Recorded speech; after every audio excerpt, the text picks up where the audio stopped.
তাহলে এক লোক জীবনে বাঘ দেখে নাই, কি দেখে নাই? বাঘ দেখার জন্য গেছে চিড়িয়াখানায়, যাওয়ার আগে আবার জুতা মোজা টাইট করে পড়ে গেছে।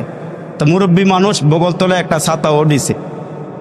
চিড়িয়াখানায় ডুইকা গিয়া অনেক জানোয়ার হাইওয়ান দেখার পরে বাঘের খাঁচার ভিতরে গিয়া খুঁজে দেখে বাঘ এক কোণার মধ্যে বিড়ালের মতন চুপ করে বসে রয়েছে। তো এই লোকটাই বলে, শুনলাম বাঘে বলে তর্জন গর্জন মারে, হুঙ্কার দিয়ে আওয়াজ দেয়, এটা বাঘ না বিড়াল। ছাতার মাথা দিয়ে একটা গুতা দিছে। ছাতার মাথা দিয়ে যখন গুতা দিছে, বাঘটা চোখ খুলে তাকাইছে। তো পজিশন লইতেছে বাঘটা, দেখে কোনো আওয়াজ নাই। ছাতার মাথা দিয়ে আরেকটা যখন গুতা দিছে, বাঘে তো হুঙ্কার দিয়ে উঠছে। বাঘের হুঙ্কার পাইয়া এই লোক ছাতা জোতা মোজা সব ফালায় মারছে দূর। অনেক দূরে গিয়ে খাড়ায় কয় না বাঘের হুঙ্কার আছে।